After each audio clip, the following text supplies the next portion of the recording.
So we go from the top end a little lower in the body, and this isn't a completely inclusive list of absolutely everything you're going to see in kids, but it is something that you will commonly see, and the hope is that at the end of this you'll be able to be a little more comfortable in knowing what you know and knowing what you don't know. And that's something certainly that I've learned over time, is that you don't always figure it out the first time around. Frequently you need another ultrasound, another round of imaging, or sometimes just time to sort out what something is or what something was. And I've lumped the two together, but we'll discuss them separately. The reason being is that they're closely approximated in the body, obviously, and sometimes it's hard to tell where the situation has arisen from, whether it's actually renal or adrenal or it's involving both. So we'll go through some things together. So the objectives are to look at common and uncommon lesions in children involving these organs, look at some imaging characteristics that help you decide what something is or might be, understand the pitfalls, recognize some mimics, and recognize again that the tincture of time and serial imaging with non-intervention is sometimes the best way to go. What are we going to look at? So adrenal imaging. There's a lot of difference in the appearance of the adrenals in children, and just to recognize that these differences, as Dr. Manu talked about in the brain, similarly, the adrenal gland in children undergoes quite a bit of change. And so we'll talk about all these different things here and get through some. So the intrauterine fetal gland is about 10 times the size of an adult. That's why we frequently see them so well early on, and that the size decreases significantly in the first 6 weeks of life. So even though it looks huge at one point, it doesn't necessarily mean that it's abnormal. It's just obviously very active. And the left adrenal fossa is larger than the right because of mass effective adjacent structures, and that actually changes the shape of them. So there you have a very stratified appearance early on, and the normal adrenal has either a Y or a V shape, provided that the adjacent structures are there to shape them. So the benefit in neonates is that you have a really good sonographic window typically. They don't come out too large. And because the adrenal glands are so large, they're pretty easy to see. And the normal size, again, is pretty variable. So that can be difficult. So you need to know some things about the gland. So here's the normal neonatal adrenal, and it's been measured just to delineate it for you rather than trying to give you what a normal adrenal size is. And you can see in this case that on the left side it's shaped by the spleen, and it has a curvilinear appearance. A straight adrenal, though, is something that we commonly see, and in this case, in the absence of the adjacent kidney. So on the right side, you have a discoid or straight adrenal where it hasn't been shaped by the adjacent structures. Congenital adrenal hyperplasia is something that we see not uncommonly, but it is important to recognize. It's due to hydroxylase deficiency. And the issue in females in particular is that it can lead to masculinization and have ambiguity of sex, which causes a great deal of concern, obviously, and in identifying the gender of the baby. And as well, the other thing to consider is that there's salt wasting crisis that can potentially happen. So what do we see in this condition? It's an enlarged lobulated gland, loss of cortical and medullary differentiation, so the stratification that you saw with the normal adrenal gland is missing. Again, the size criteria is not sufficient, but typically what you see is the left gland is larger than the right. Again, it's got more space. I'm not sure if that's why it enlarges more, but it's certainly not bound by the adjacent structures as much. And it has a stippled appearance. It almost looks like a thymic tissue in a way where it has echogenic foci in it. And this is as close as I can get to Dr. Schroff's talk, where it looks a little bit like a brain. So you can see here on the right side that the right adrenal gland is more lobulated than the other one that we saw previously. So it has somewhat of a gyriform shape. And on the left side, you can appreciate the stippled appearance. So you've lost the normal strata of the tissue, and you have this really large echogenic and mixed appearing gland. And in this case, this is a genitogram that was done in a patient with congenital adrenal hyperplasia, and you can see the shared common channel between the vagina and the urethra in this patient. And we do these studies to help determine how things are arranged and as well distances so that genitoplasty and urethroplasty can be done. Adrenal hemorrhage is one of the other things that's really common in our patient population. We have children that have hypoxic ischemic encephalopathy, children that undergo stress, infection, preterm alone, and even delivery alone is stressful for a child, as well as everyone else involved. But certainly what we see frequently is adrenal hemorrhage. The right adrenal gland is more commonly the one that we see to exhibit bleeding. And again, it's thought to be due to compression between the liver and the kidney, and some varied perfusion. Look for a mixed echogenicity mass, and we don't use CT in neonates, but it is used in older people when we're concerned about adrenal hemorrhage. The thing with hemorrhage is that it can calcify over time, and that can lead to some difficulties in interpretation, where I'll get to. So the neonatal adrenal hemorrhage, as you can see, there's this, in the adrenal fossa on the right side, this very large adrenal gland. It's avascular. This is on the color slide. You can see it's lost its normal stratified appearance, and it's almost uniform looking, and this is a very early bleed. This child had necrotizing enterocolitis, was premature, and this is just a pretty classic appearance. We know for sure that this is an adrenal hemorrhage because the child was imaged the day before and didn't have it. So sometimes you see this and you're not quite sure what it is you're dealing with, but in this case we had a previous, so we knew that it was truly hemorrhage. Traumatic hematoma for motor vehicle collisions, again, not infrequent to see, and again, usually on the right side. You know that in this case it was acute with stranding in the perirenal space. And again, the CT was not to look for adrenal gland hemorrhage. That's not really an indication for CT, but it was a motor vehicle collision trauma study. Again, traumatic hematoma over time, that child that you just saw underwent ultrasound to assess for other injuries later, and you can see that it's becoming, there's evolution of the hemorrhage with some liquefaction centrally. And again, you can see the avascular appearance. And over time, I'm not sure how well this protects, but in the yellow oval, you can see that over time, adrenal hemorrhage can end up calcifying. And you see this densely calcified adrenal gland with no associated soft tissue mass. And in this case, you're pretty happy that that's exactly what it is. This child did not have previous imaging and was followed by ultrasound to ensure there wasn't anything else going on. So here's part of the issue that we have. You've got this congenital adrenal cyst. So prenatally, the cyst was about 7 centimeters in largest dimension, anechoic avascular. In looking at this image of the kidney and adrenal area, it's all measured together, and the sonographer clearly was having some difficulties in differentiating where this was originating from. What's good about it? Well, it's anechoic, it looks, it's avascular, and there's no associated calcifications. And over time, this was followed because I thought it looks pretty simple, it doesn't look too complex, maybe it's just a simple adrenal cyst. The rest of the kidneys look fine, so it didn't look like there was a cystic disease of the kidneys with an exophytic cyst in this area. And what we see is that the cyst is involuting over time, but it's getting a little thicker walled. And that can make you happy because it's involuting. It also can make you concerned because one of the things we do think about in children when you have a cyst or cystic changes is congenital neuroblastoma, because it can also be cystic, and we'll get to that. So this was followed again, and as the child, as the cyst got smaller, you could see that it was separate from the kidney.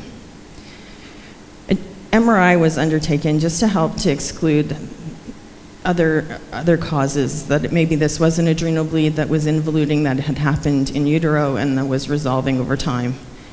And again, just to adrenal or any hemorrhage has an evolution over time that's evident on MRI. And what you can see here, this was the one and only sequence we got before the child woke up. That's the challenge of imaging in neonates. And you can see that there's a central hyperintense area within the lesion in the suprarenal fossa with a hypo-intense rim around it, just in this region. And there were no associated calcifications. And the imaging had been done serially, so it showed a gradual decrease in time. And so it's pretty comfortable that that was adrenal hemorrhage. So the caution with adrenal calcification is that adrenal hemorrhages can also calcify. So just because you see adrenal calcifications does not invariably mean it represents hemorrhage, and just because you have a cyst that's involuting doesn't mean that it's only an adrenal cyst, because they can be seen with neuroblastoma and lots of different things. So again, here is another case. This one looks a little more complex, where you have this congenital cyst, and it's a congenital cyst versus neuroblastoma. It's looking a little uglier, the septations around it are enhancing or showing vascularity, and it's looking a little weird. Now, clearly hemorrhage within a cyst can have septations and can look a little ugly on CT, or ultrasound. Is it a retractile clot within there? And so this child was then followed every 4 to 6 weeks to look at it. And again, you can see that the left kidney is separate from this. And one of the things that you need to do with cystic neuroblastoma, or anytime you suspect a neuroblastoma, is to try and get some additional imaging, as well as trying to assess hormone levels. In this case, again, challenging of imaging. Gadolinium wasn't administered because the patient woke up.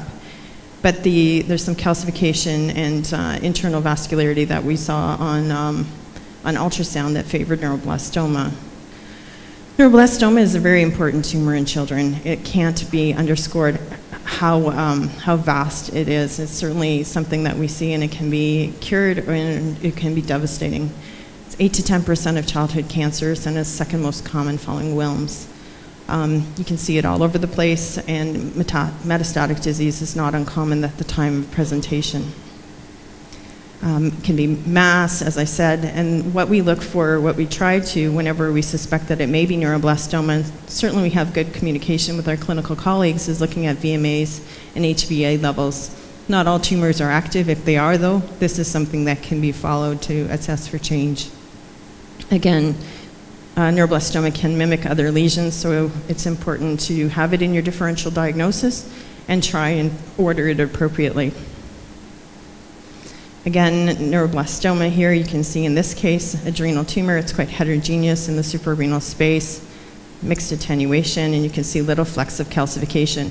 Sometimes people expect to see a lot of calcification within neuroblastoma. You can see some, none, lots. It can be pretty variable. And in this case, there's no fat playing between the liver and the kidney, and that's where the two you can see invasion into that at time. Again, requires multimodality staging, which I'm not going to get into. Ganglioneuroblastoma is another type of lesion. It's a variant in this case, and you can see that it's gotten quite large. And the reason is that the chest is fairly compliant area, and children's lungs aren't so prone to disease initially, so that if they have one good lung, they don't always present until things are quite late. And you can see in this case that the lesion is actually extending through both the thoracic and abdominal cavities with significant pleural effusion on the chest x-ray. And in this case, the spinal involvement is certainly best assessed by MRI, and you can see the extension along there. So ganglioneuroblastoma, although neuroblastoma certainly is in your differential, slow-growing tumors and various different types, we leave lots of times things to the pathologist, because it's better to have them come out with the absolute diagnosis. But certainly, if you see a tumor in that area extending through, it's important to also image the spine and the neural axis in the region for involvement. Pheochromocytoma is another tumor. You see it in the adrenal space. In this case, there's 2 of them, so you get extra bang for your buck. And once you see more than one, you start to wonder if this child actually has an underlying neoplastic or predisposition disorder. And this child had multiple endocrine neoplasia. In these children, once you've identified that, clearly there's an issue for ongoing surveillance. And pheochromocytoma is the 10% rule: bilateral, malignant, extraadrenal, familial, and hypertension, not associated with hypertension. So here's in the classic space bilaterally, one on the right and another one on the left. And again, in this case, this was one that was extraadrenal, just to get us outside of the zone a little bit, thinking, so here are the extraadrenal at the organ of Zucker-Kandel. Adrenal adenoma, this child actually came to an endocrinology clinic because of significant and rapid adiposity. And it was found that in the adrenal space, there's this small adrenal adenoma that was functional. And again, it wasn't recognized initially at the time of CT, otherwise we would have done a proper study to look for attenuation of variability and washout, but that hadn't been employed here. And again, with MR, you can use chemical shift imaging, same as adults. Adrenal cortical carcinoma, it can be an ugly beast. You can see it as a large solitary tumor, as in this case.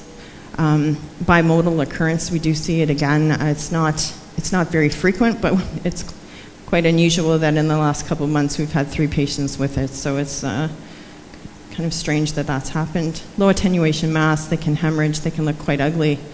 And in this case, metastatic adrenal cortical carcinoma, we weren't even sure what the organ of origin was in this case because it was diffusely involving the liver and significantly distributed throughout the abdomen.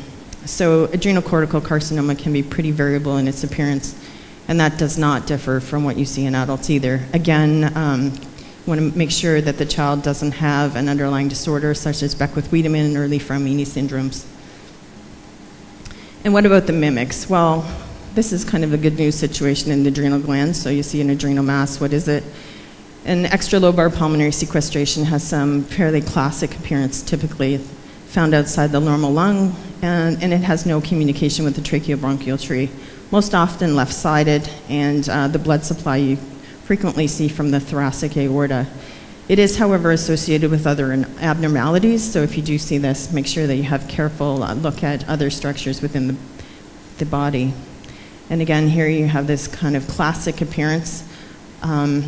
I think everyone I've seen almost looks like this, so when you get an adrenal mass referred in and it looks like this, you can be fairly comfortable in saying. That being said, you can see the adrenal separate from it here, and the normal adrenal has been pushed up. You can see the stratified appearance layering adjacent to it, and this is a mimic of adrenal lesion. Okay, so let's move on into kidney lesions and non-lesions. So again, it's important to recognize when a lesion is an aggressive lesion and when a lesion is something that you can treat and leave alone. Unfortunately, a lot of them you have a lot of overlap in their appearances as far as the tumors go. So it's usually just a hunch in where you order them, and sometimes use the age to distinguish the most likely lesion in the patient. But let's talk about treatable lesions first, being focal pyelonephritis and renal abscess. So focal pyelonephritis, Dr. Hanbidge showed yesterday, I think, a case of focal pyelonephritis diagnosed on ultrasound, and that's something that is difficult to think about if you don't have it in your mind. If the child presents and they're clinically unwell and febrile, focal pyelonephritis can be something that you need to think about, otherwise you may mistake it. With focal pyelonephritis, it hasn't gone on to cystic change, so it's not in the abscess stage yet. And what's interesting is that an area of infection in the kidney has reduced vascularity, whereas you expect something that's inflamed to have increased vascularity. And sometimes the only clue is that the kidneys may be asymmetric in size by greater than 1 centimeter. So in this case, you can see a child that was referred in for a renal mass, and it looks very mass-like. Like, you have to agree that this area in the central region of the kidney looks like a concerning mass. It's very heterogeneous, it's a little bit more echogenic, relatively low vascularity. The thing is, it's really ill-defined, and there's not too many lesions in the kidney that you see that are so ill-defined. So in this case, we raised the possibility that it was focal pyelonephritis, and they were treated, and it did go away. Again, you can see this ill-defined echogenic region. When you change your gains from what you would normally use, you can demonstrate flow in there. It's just that the flow there is relatively lower than other areas. Renal abscess. So focal pyelonephritis can go on to renal abscess, and we see more renal abscess in our patient populations that have hemophilia, sickle cell anemia, just a greater predisposition to certain infections, and quicker progression, or I guess quicker progression to abscess. And in this case, you can see that there's an area that shows heterogeneity, but there's central necrosis or peripheral necrosis in some regions. And it can progress from focal pyelonephritis if not treated correctly. And again, one of the keys that Dr. Hemorrhage said yesterday was also looking for some perinephric fluid. It's not invariably present though. So going from there, what else do we see? So nephroblastomatosis is a tumor-like disorder, I guess. It is treated as a tumor. The issue is that it's nephrogenic rest, so persistent embryonic state, and they have increased incidence of Wilms tumor associated with it. You can have it multifocally, and it can be unilateral, it can be bilateral, it can be diffuse, it's got variable appearances, and it's a really interesting beast. The issue is that focal nephrogenic rests within it may be just nephrogenic rests, or they could be Wilms tumors. So again, in this case, is something where you have to do watchful waiting and directed surveillance. So this child came in and has this really bizarre looking kidney where you see it's too large for age. Clearly a 13 centimeter kidney in a child of any age or even an adult, would be kind of unusual. And what's important here is that the corticomedullary differentiation that you would normally see in the renal parenchyma is completely lost. This kidney looks quite abnormal. And then focally in the left upper pole, we see a more echogenic areas with central hypodense region. And the question there is this, again, a hyperplastic rest or is it a Wilms tumor? The child went on to have some additional imaging, and you can see in this case that the kidney is this whole entity here. This entire thing, whoops. This entire thing is the kidney, and this is the normal kidney on the other side. And you can see these areas within it that are nephrogenic rests.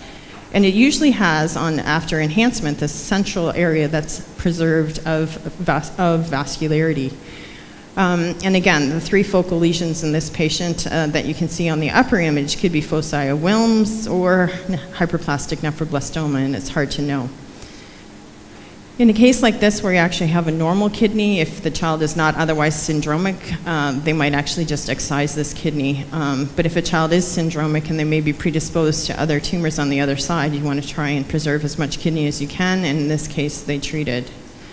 This is diffuse bilateral nephroblastomatosis, and these are babies that are born and have huge abdominal circumference, and you see this immediately. The kidneys are almost non-identifiable on ultrasound unless you actually recognize what you're looking at, because they go on forever. And again, the key is that you see this central little area of enhancement within the kidney, and the rest of it is just this hypodense area. So Wilms tumor is a nephroblastoma, so it is related to it. It's 12% of all childhood cancers, and anyone who images children at all, sometime in your career, will probably see a child with a renal tumor. The peak incidence is 3 years of age. They can present in various different ways. Usually, most commonly, we find it's a palpable abdominal mass because of this age, or up to this age, the children are still wearing diapers or very snuggly and cuddly, and all of a sudden you notice something firm in their abdomen. But hematuria and pain can also be one of the presenting things. Now, this is the area where you really want to be certain that there's only one of them and it's only on one side. So 10% are bilateral and 2/3 are synchronous. So you may see more than one focus within the same kidney, or you may see them bilaterally. There's solid lesions, fibrous pseudocapsule, and that can be very helpful in the matter of differentiating it between a area of focal pyelonephritis, because it does have usually a defined margin, although it may be quite variable. And they can hemorrhage, they can have necrosis, and they can invade the renal vein and the IVC and extend even into the right atrium. And this is something that you can also see with renal cell carcinoma too. So again, if the child is older in age, it's sometimes difficult to discern between Wilms tumor or between a renal cell carcinoma and Wilms tumor. Ultrasound for us is usually the first modality of assessment. I mean, pretty much anyone that needs any imaging comes to ultrasound first in our institution, and we're we provide that service. Sometimes it can be difficult to detect a normal kidney and all of that, and because of that, the origin of the mass may not be obvious. If it's invaded everything or destroyed the structures around it, it can be quite difficult, and sometimes they're very large at presentation, so we do go on to other imaging to have a look at these. Again, on ultrasound, it's important to look at the renal vein and the adjacent IVC, look for tumor thrombus as well, as I said, the other kidney. Again, if you can detect the claw sign for the tumor, then that's helpful to look for the origin of mass, and then we use CT and MR for clarification and for staging. So in this case, this child had bilateral Wilms tumors, and you can see these enormous tumors on both kidneys with a very thin rim of renal parenchyma on the medial aspect of the right side, and then the residual pool inferiorly on the left. And again, when you see bilateral Wilms tumors, you start to think about other syndromes, and there's lots of syndromes associated with Wilms tumors. Beckwith-Wiedemann, Weger, hemihypertrophy, Dennis-Strash, amongst many others. In these populations, we have aggressive surveillance programs, actually. So a child with Beckwith-Wiedemann or hemihypertrophy initially will have an ultrasound every 3 months to look for hepatoblastoma and Wilms tumors. After, I think, 9 years of age, they go to 6 months, and then a year, and then once their propensity for developing these blastomas is reduced, then they don't have surveillance any longer. But it's just important to recognize that if they are associated with syndromes, then active surveillance is important. Wilms can metastasize and can invade. In this case, it's a little older child. This is actually a post-treatment study, because before you couldn't even identify what was going on. So this is partially through treatment. And you can see thrombus here within the renal vein, and then extending into the IVC as well as by the arrows. And again, metastatic disease in the chest.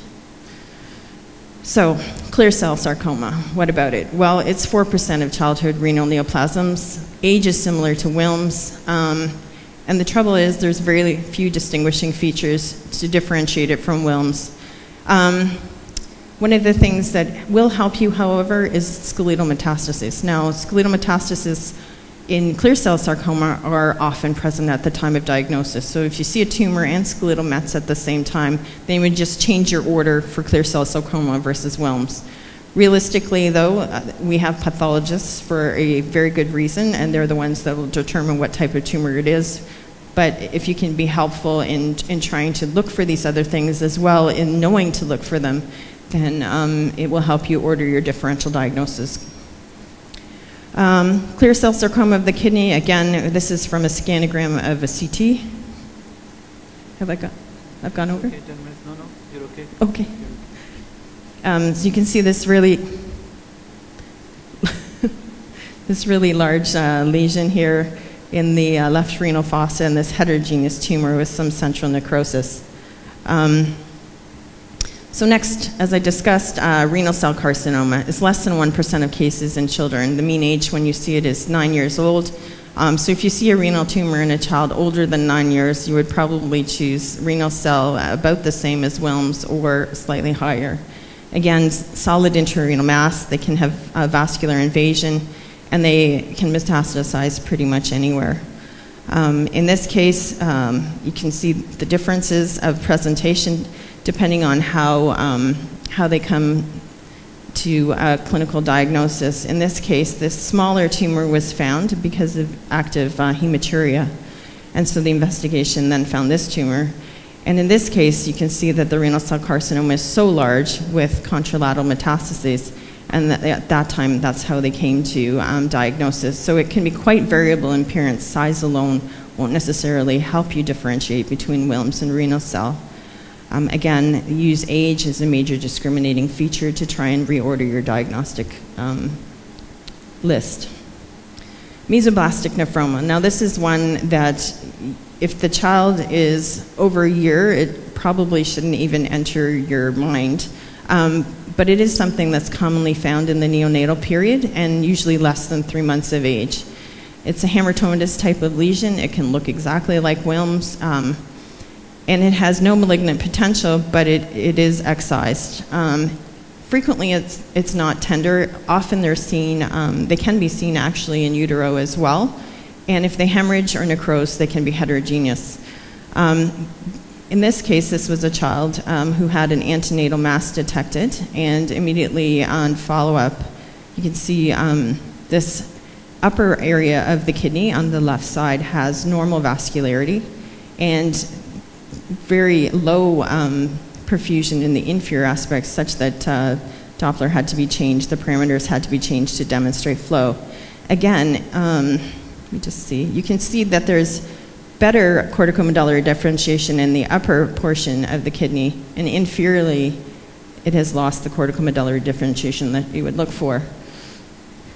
And in this case, MRI was done, and you can see the normal parenchyma in the upper portion of the kidney and this large lesion inferiorly with feeding vessel. In this case, there was a little bit of hemorrhage around the lesion, and it's fairly poorly perfused with lack of enhancement on gadolinium.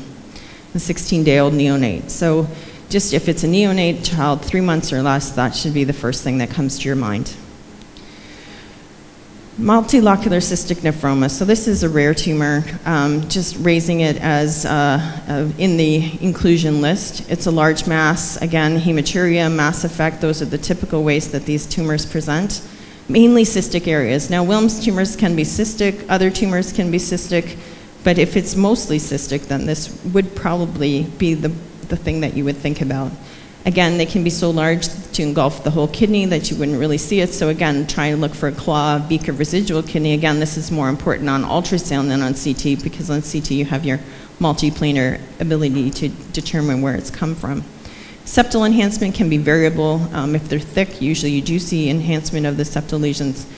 And again, it's a benign lesion, but it's difficult to distinguish from cystic Wilms. So pretty much all of these are resected. And one of the things, we have a very good relationship, again, with our urology service, and they typically don't biopsy a lot of renal lesions. What they try and do is sort it out for the most part, and then we'll do, they'll do pathology at the time of excision, just to try and stop or to reduce the number of surgeries, first of all, a child would have, and if it's a lesion that they wouldn't leave alone anyway, they'll just remove. So again, multilocular cystic nephroma, you can see that this lesion is nearly completely replacing, or at least deviating the kidney, which is displaced here, and you can see some mostly cystic, again, very little solid tissue in this area. And as well, you can see how large it is, just deviating the tissues within the abdomen. Can be quite heterogeneous depending on if there's been any bleeding within the lesion. So the signal characteristics within the lesion itself can be variable. And let's talk about, again, multiple lesions within the kidneys. Certainly if you see 2 lesions or very large within the kidney, bilateral Wilms is probably the first thing to come to mind. But don't forget to look elsewhere, because there can be clues that perhaps it's not a primary renal lesion that you're seeing, that perhaps it's something of a bigger spectrum or syndrome or other etiology. And in this case, you can see multiple lesions throughout both kidneys. You can actually see a huge lesion within the pancreas as well. And you can see lesions too in the lungs. And again, so it's just important to look elsewhere. So if you see lesions within the kidney and they're multiple and they're solid, then definitely think that perhaps this is not a primary renal lesion and look elsewhere. And this is just non-Hodgkin's lymphoma. So angiomyolipomas are also common tumors that we see in certain populations. In tuberous sclerosis, it's not uncommon to see these lesions, but they can be seen incidentally as well. Again, it's a benign renal neoplasm. And ultrasound can be, if it's a patient that does not have tuberous sclerosis, it can be confusing as to what the lesion actually is. So if you suspect that it's an angiomyolipoma, then CT or MRI can be very confirmatory when you see the fatty component. However, again, the caution that fat alone does not equal an angiomyolipoma, because you can see fat in renal cell carcinomas as well as occasionally in Wilms tumors. So these are lesions that we serially follow up, not quite as aggressively in the children that have Beckwith-Wiedemann, but we do serially follow them to look for growth or interval change and potential degeneration. Again, this is a CT scan that was done on a patient with TS. You can see this fatty lesion in the right kidney and multiple other smaller lesions bilaterally. It's a mixed attenuation lesion, and multiple cysts are frequently also present in tuberous sclerosis. As well in CTs for TS, you can look for the dense lesions throughout the bones and other clues to, if it's not already apparent that they have tuberous sclerosis. So what have we learned today? Well, we've reviewed some common childhood renal and adrenal lesions, identified some imaging characteristics, and as well the importance of clinical information that can help differentiate lesions, some pitfalls of imaging, some mimics, and most importantly, if you're not sure and you have the opportunity, make sure you can get previous imaging, even if it's antenatal imaging or fetal imaging, and follow-up imaging. If you're unsure, you may avoid surgery in a patient that doesn't otherwise need it, and put surgery forward in a patient that truly does. Thank you. Thank you.